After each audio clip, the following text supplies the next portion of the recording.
Hey, welcome back to the channel. It's your man Wise, and yes, we got to talk about it, man. We got to check this out, man. Karine Jean-Pierre probably will go down as the worst White House secretary in U.S. history. And if she's not the worst, she's definitely high up on the list there. These people are in utter denial, man. They're in complete denial, really. And I just can't believe that, you know, one, that she's held this job this long, two, that she even had the job, and three, the answer that she gives for Trump's win is just mind-blowing. Like, share, subscribe, join the ARP family. Let's check this out, man. I heard you earlier in the briefing talking about the pandemic's role in the outcome of this election. And it sounds like that is being looked at internally as potentially one of the causes of this outcome. But Richie Torres, the congressman, tweeted, "Donald Trump has no greater friend than the far left, which has managed to alienate historic numbers of Latinos, Blacks, Asians, and Jews from the Democratic Party with absurdities like defund the police or from the river to the sea or Latinx." Is the administration, the campaign, the Democratic Party looking at the pandemic as the cause rather than, is that easier than looking in the mirror? So look, let's step back here. I think I've been, and the president and the vice president has been pretty clear in understanding that the American people have spoken and respecting that. I think we have tried to be incredibly respectful of what happened 2 nights ago. And we're going to continue to do that. And I'm not going to speak to every person in the Democratic Party who has an opinion or a thought. I'm just not. It is not something that I'm going to do. I talked about the political toll on incumbent parties around the world as a data point, right? As something that we have seen pretty consistently with G7 allies in this time. And obviously, one of the things that occurred was the pandemic.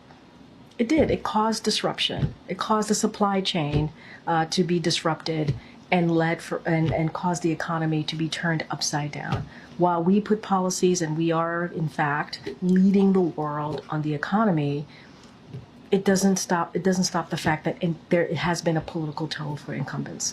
That is something that I'm telling you as a data point to share, because we know that you guys would have questions. That's a data point that I'm using. And I'm also saying that there's going to be election experts in the next days, weeks, months, who are going to, again, looking under the hood, kick the tires, trying to figure out exactly what happened 2 nights ago. And so they're the pundits. They're going to speak to that. They're the experts, and so we'll have more information as they look at the data. And so we'll leave that to them. And so I'm offering you our perspective, our thoughts, how we're going to move forward in the next 74 days. And I think what Americans should be assured of is that this is a president that's going to put the American people first. That's what people can be assured for. Is examination happening at all inside, though? Because as Gabe mentioned, you know, this administration messaged to millions of Americans that they're going to wake up the day after the election if Trump won and have their rights stripped away, that democracy would crumble, and the president said today we're going to be okay. So how do you square that? I can square that. I'm going to square that in a way that hopefully makes sense, because I've been answering this question multiple times. The American people made the decision. There was an election 2 nights ago. There was. And it was a free and fair election. And we respect the election process. We do. And Americans spoke. And so the job of the president is to make sure we respect that. The job of the president is to make sure that we have a peaceful transfer of power. That is what the American people deserve. And that's what we're going to, it's not complicated. It's truly as simple as that. As simple as that. The president called the president-elect, invited him to the White House. You know why? Because that's customary. That is customary. That is what you do. If you respect what the American people decided, that's what you do. And that's what the president's going to make sure that the Trump transition has what it needs, which is being led obviously by our chief of staff here. Why? Because the president wants to lead by example. It's not complicated. It really isn't.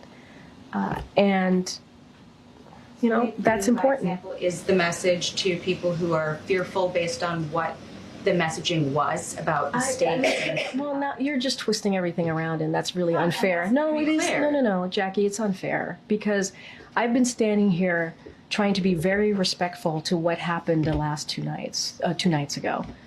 Being respectful. I've been standing here saying that we respect the decision that the American people made. I've been standing here and saying that the president's going to put the American people first. I've been standing here talking about how the president's going to make sure that they get what they deserve, which is a peaceful transfer of power. I do not appreciate having my words twisted. That is, I am being very clear, very, very, very clear about what the president wants to do and the vice president. We want to make sure that we deliver for the American people. They deserve a peaceful transfer of power, and that's what you're going to see. Thanks, everybody. No accountability, man. No accountability. No apology to the American people for the gaslighting, the lies. How many people woke up Wednesday thinking that, you know, they were going to be in bondage or, all of their rights would be stripped away? I mean, this is ridiculous, man. The fear tactics, the fear mongering that people like KJP and others on the left, put out there over this election cycle is like nothing I've ever seen before. I mean, they ratcheted up the rhetoric from 2020. I mean, it was bad. And the fact that you can't get a note from the White House to, one, respond to the American people, half of the American people that President Biden came out and called garbage, those of us that support President Donald Trump, which is now, it looks like it's over half the American people that Biden called garbage. I mean, it's crazy.